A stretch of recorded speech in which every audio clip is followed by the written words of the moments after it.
Hey, I'm Steve Krenz for Guitar Gathering. Thanks for joining us on this lesson about tenths. This is one of the most usable intervals that you can play on guitar. It has been used from Johann Sebastian Bach through Justin Bieber to the Beatles. So many songs use the interval of a tenth.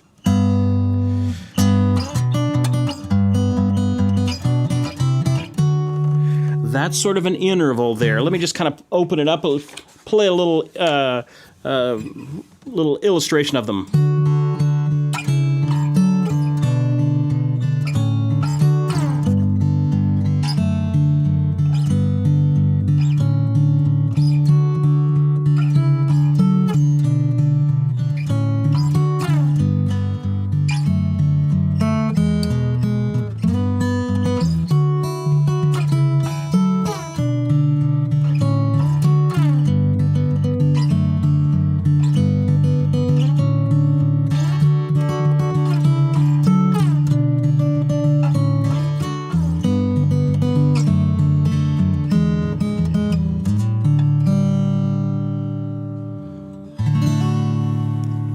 A little jam in D using these intervals of tenths. And you see them used all the time. Hey, does this sound familiar? All of that is in tenths, and we're going to be talking about that. All right, so what is an interval of a tenth? Well, you know about thirds and about fifths. So if here's let's say a G, and if I talk about a third, 3 steps up in the G scale, that would be a G to a B. And so that sounds like this. But what if I take this and just kind of mess around with the intervals a little bit? What if I drop that the B down to here? And what if I drop the G 2 octaves? So a third and a tenth are the same interval, it's just wider. Does that make sense? Here's the third, here's the tenth. So they come in different. It's a very wide interval, and because of that, you can substitute them a lot for various chords. And it's a real common sound you hear today in pop music, is these moving around on these tenths. From songs from all kinds of artists. Here's just a short rundown of ones that I came up with. Only Love, Treat You Better by Shawn Mendes, You've Got Me by Gavin DeGraw, Ocean Eyes by Billie Eilish, Love Yourself by Justin Bieber, Hold Back the River by James Bay, Send the Rain by Noah Gunderson, Man Like You by Tom Misch, Blackbird by the Beatles, Scar Tissue by the Red Hot Chili Peppers. All of those are using tenths. So what are they? All right, so there's this, they're a third, but it's spread way apart. An octave, and then the third, hence the name tenth. So if I was doing them in G, they come in on guitar, it's best to do them in string sets. So the first string set that you're going to use is the 6th string and the 3rd string. So, and I'm going to use my 1st and my 3rd finger. 3rd finger is going to cover every note that's going to happen on this 3rd string. 1st finger is going to cover one of the 2 variations. There's the major form, and if I walked it all up the scale, I end up with 2 and 3, 2nd finger covering the A, 3rd finger covering the C, B and a D. I'm just walking this right up the scale. So notice you'll have 2 shapes. You have this major shape, then I have this minor shape where the 2 are on the same fret. And I'm just plucking the 6th and the 3rd string. Back to the major shape for the C, back to the major shape for the D, minor shape for the E, minor shape for the F sharp, and then major shape for the G. So let me do that again. There's the major shape, 1st and 3rd. Minor shape is the A and the C, where they're both on the same fret. B and a D, that's the minor shape. Then 2 majors, then 2 minors, and then a major. So if you want to think of it, it's always kind of 2 and 2 and 2 and 2, except it starts in the middle of a phrase. There's the major shape, then 2 minors, 2 majors, 2 minors, and then back to the major again. So the first thing to get familiar with these intervals is I would suggest just going up and down the scale. I'm just plucking the 6th and the 3rd string, then back down. Now if I wanted to do this in the key of F, then I'm going to go down here to F at the 1st fret, and now everything is moved down 2 frets. F, B flat here, B flat major, C major, D minor, E minor 7 flat 5, but it's still minor, then major. So I would learn that shape first. It's basically just 2 different finger shapes, but you learn that combination going up and down. Once you can do it up and down, I can just pick a key. Maybe I could do it in D like I was doing here at the beginning. D, E, F sharp. And then I kind of start running out of the next, so let me just jump it down. Hey, what if I add an open D in between all of those?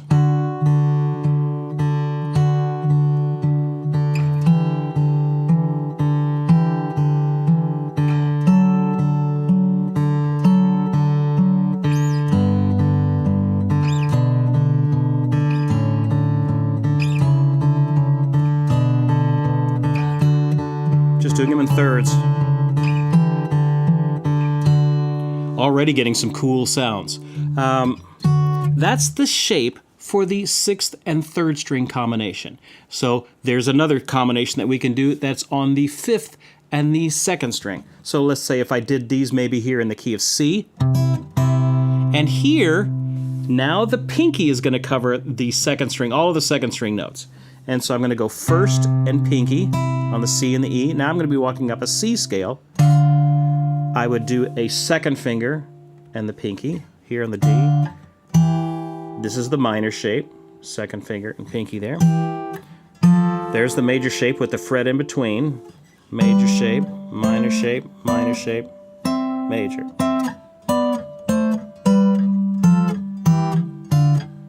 If I wanted to move it down a key, there's B flat. Okay, so if I was doing it in C, what if, well, I can throw that open G in between these.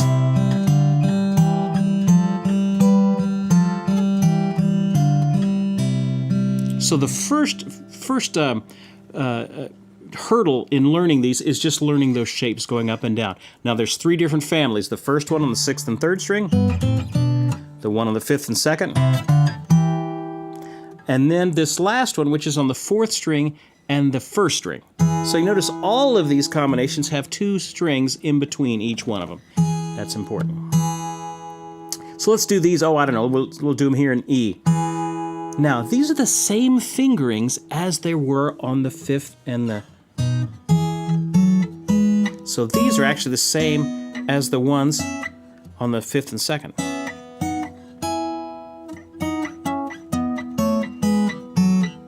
So let me go through that slow.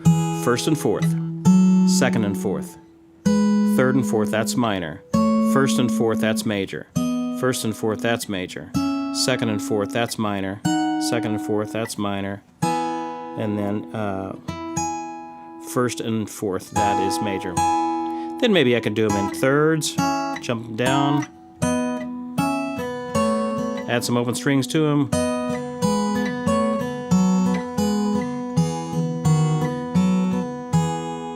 It's a very helpful pattern to know. So even though I can do them in 3 different string combinations, it's really only 2 different shapes that you need to know. Okay, this major, that minor, and then on these other ones, this major and that minor. And that works for the 2 upper sets too. So that's basically what they are. So I'd encourage you to spend, in a little bit 5 minutes in your practice time learning these shapes up and down because they're so helpful. And they've been in 1,000 different songs. From way back in Bach's day. Let me get my classical guitar here.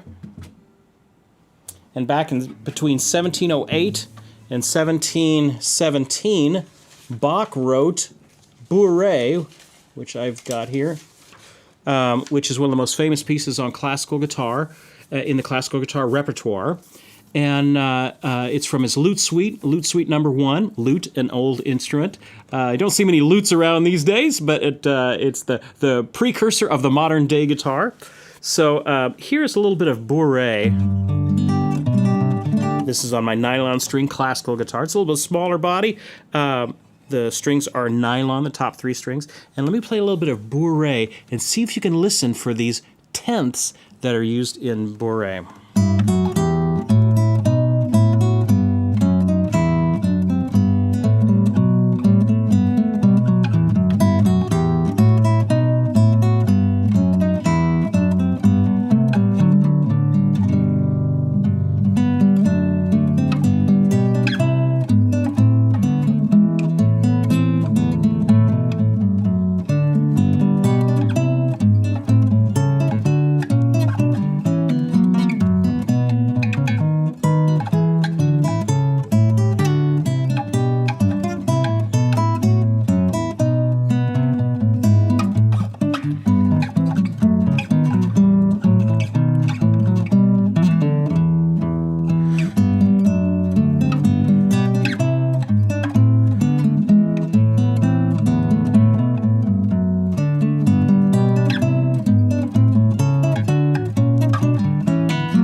There you go, a little bit of Bouree by Johann Sebastian Bach using those tenths. Did you hear it? It's got contrary motion to start out with. There's the 10th. There's a 10th. 10th.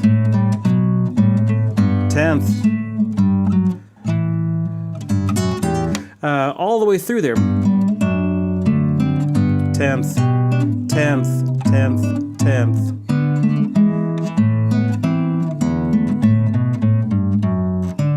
10th, 10th, 10th, 10th. They're just everywhere. And that song, particularly Bouree, that's a famous song in its own right. It's been covered by Jethro Tull. It's been played on the International Space Station. Jimmy Page of Led Zeppelin often used it as an intro. Lenny Bro's done a cover of it. Leo Kottke and Paul McCartney. Yngwie Malmsteen has done a rock version of it. Let's get back to Paul McCartney. If those tenths sound familiar, that's because they're used in one of the most iconic guitar songs of all time, Blackbird. In fact, there is a fascinating interview where Paul McCartney was saying that he and George were getting together and they were trying to learn a little piece that they could show off with, and it was this piece, Bouree. They were trying to learn this, and the interview says we could never get past the first few bars, but we liked that idea of the bass and the bass line moving and the melody line moving on top. And so this piece, Bouree by Bach, Bouree in E minor, by Bach, was what they were working on when they came up with Blackbird. All right, so let me play a little bit of Blackbird for you. See if you can, again, hear the tenths in it.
There you go.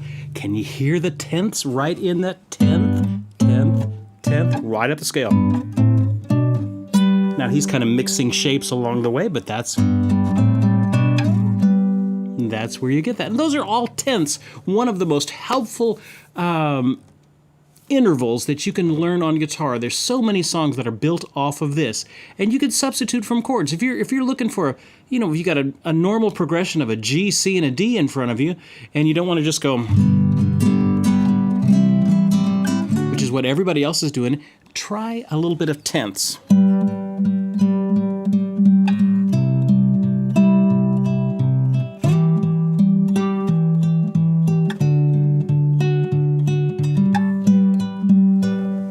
It's just a great little variation that you could use instead of chords. There you go. Hey, I'm Steve Krenz for Guitar Gathering. Keep up the great work in your learning, and we will see you guys next time.